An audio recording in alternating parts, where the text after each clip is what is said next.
What is up, y'all? Welcome back. Today's video is going to be all about, as you probably saw from the title and thumbnail, snake shot. Even though we're never supposed to nuke snake, sometimes we have to actually pop them, or other little critters of their size. And for that job, sometimes snake shot is what you use.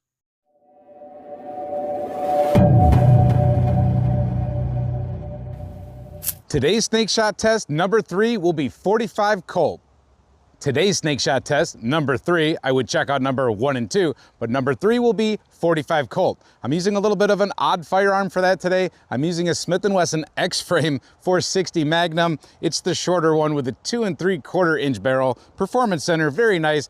I do have a 45 Colt that I would love to use for this testing right now with a longer barrel, but since gun manufacturers seem to not be able to produce a firearm without major flaws, it's currently being worked on. So this will have to do. Let's take a quick look at this ammunition. So this stuff is looking just like the other couple offerings we've seen so far of the snake shot. We have a copper gas check or disc holding back a pretty good payload. So a total payload of 220 grains. And if you look on the back, supposedly that is 300 count of number 9 bird shot plus 70 grains hard cast solid. So the measurements are up in the corner. You're gonna see that the hard cast is just a little bit short.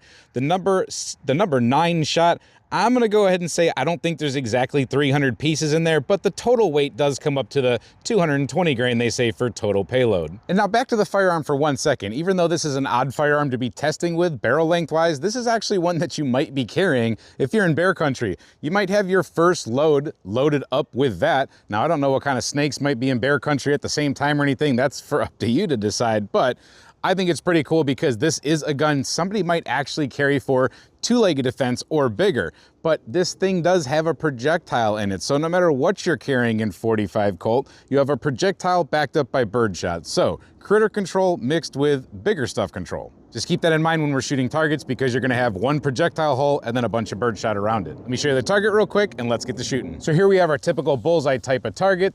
The black zone is about the size of a hand. We have that overlaid with a snake, so we'll get our two-legged critter information here and our snake information here. We'll put a shot here at 15 feet, a shot here at 10 feet, a shot here at 5 feet, and then a shot right up here just to show you the cone down effect right at about 2 feet for a contact shot. We'll smash a couple clays just for fun, and then we'll hit the steel. All right, just like the other videos, we're gonna start 15 feet, and then we're gonna walk our way in. So 15 feet off that target. This gun is zeroed pretty well with 45 Colt. I'm gonna aim right at the center of that paster. Let's take a look.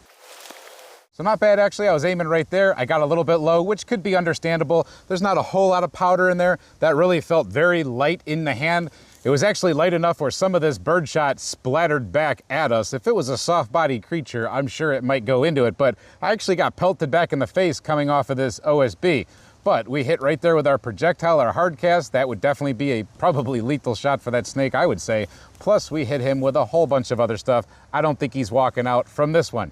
Let's get a little bit closer, aim right here again. And both that last shot and this shot right now would totally be in self-defense type of distances also, so that's good to see that accuracy there. All right, we got a little closer there.